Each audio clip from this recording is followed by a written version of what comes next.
The Golden State Warriors are peaking at the perfect time. 2 games into the playoffs, the Warriors have looked like the most dominant team in the NBA. So far, the Dubs have beat the Nuggets by over 15 points in both games 1 and 2, and they have the highest plus-minus of any team in the playoffs.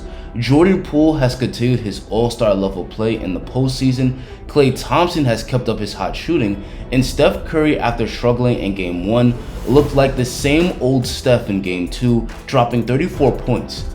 Draymond Green has looked awesome as well, putting a defensive clinic on Nikola Jokic in the first 2 games. It's safe to say that right now, the Warriors are firing on all cylinders, so this video is going to argue that the Warriors should be considered the favorite to get to the finals. Earlier in the year, the Warriors looked like an easy favorite to get to the finals as they had a league best record of 29-7 back in January. But injuries caused the Warriors to slide down the standings from 1st to 3rd. The Warriors lost Draymond Green to a calf injury and later Steph to a foot injury. Towards the end of the regular season, the Warriors were struggling due to these injuries, going a stretch where they lost 6 out of 9 games. And at the same time, the Suns were rising up the standings, finishing the season with a league best 64 wins ahead of the Warriors, with the Suns peaking and the Warriors declining. Many considered the Suns the new favorite in the West, and odds makers had the Suns as the favorite to win the championship.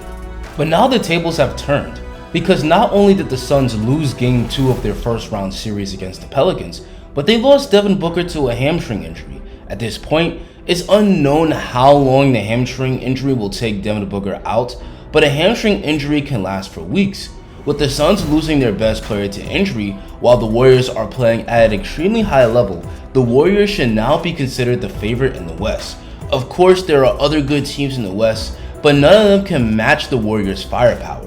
The Memphis Grizzlies are a very good team, and Ja Morant has raised his game to a superstar level, but the Grizzlies are a team with one great player and a lot of good players. They could push the Warriors, but when push comes to shove, I believe the Dubs' superior talent make them the better team. And that goes for the other teams in the West, whether you're talking about the Dallas Mavericks or the Utah Jazz. No other team compares to the Warriors in terms of their talent. Speaking of talent, let's look at what's making the Warriors so great now. Jordan Poole has emerged as the Warriors' 3rd splash brother. Even though Steph Curry's injury caused Golden State to slide down the standings, it may have been a blessing in disguise because Poole gained more offensive responsibility in Steph's absence and thrived in those minutes, which has increased his confidence. In the last 20 games of the regular season, Poole averaged 26 points and 5 assists per game. He looked like a legit all-star, but some question if he would keep up this production in the playoffs. Well, it looks like Poole isn't nervous at all about playing in the playoffs, as he's been averaging 29 points per game through the first 2 games in the playoffs. And while the Warriors have gained a new all-star, they've also regained an old all-star in Klay Thompson. Klay looked rusty in his first 10 to 15 games back on the court, but as the season went on, he looked like the Klay of old and finished the season averaging 20 points per game. Not only has the shooting returned, but he looks athletic and springy as ever, which is really impressive considering he's coming off 2 devastating leg injuries. So far, his hot shooting has also kept up in the playoffs against the Nuggets. In the regular season, the Warriors' offense really struggled at times due to missing so many key players. They only were 16th in offensive rating in the regular season, but so far in the playoffs, they're 2nd in offensive rating, only behind the 76ers. Having so many scorers and shot creators makes the Warriors' offense devastating. And we haven't even talked about the Warriors' defense. They were 2nd in defensive rating in the regular season, only behind the Celtics, and their defense has remained great, ranking 6th in the playoffs. Draymond Green in particular has been an absolute menace on the defensive end for the Warriors, and his passion and energy is infectious to the rest of his teammates. We also have to talk about the Warriors' new secret weapon, which is their death lineup. Back during the KD Warriors, the Dubs had a small lineup that made them unbeatable.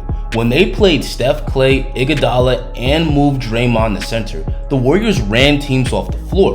But with the emergence of Poole, the Dubs have a new death lineup that consists of Steph, Klay, Poole, Wiggins, and Draymond. And just like the old death lineup, it's absolutely terrifying because the Dubs arguably have 5 all-star caliber players on the floor at the same time. Between Steph, Clay, Poole, and Wiggins, the Warriors have 4 players that can score, drive, and that shoot it at over 38% from downtown. And the defense in this lineup is also insane, because the Warriors have multiple switchable defenders that can guard very well. The weakest link on defense in this lineup is Steph, and he's a much better defender than given credit for. With the Warriors peaking at the perfect time and the number 1 seeded Suns wounded at the moment, the Warriors look like the easy favorite to come out the West and perhaps also the favorite to win the championship. Anyway guys, that's going to be the end of the video. Do you think the Warriors are favorites to get to the finals? Tell me in the comments. Like the video if you enjoyed this and subscribe for more content. Thanks for watching and have a great rest of your day.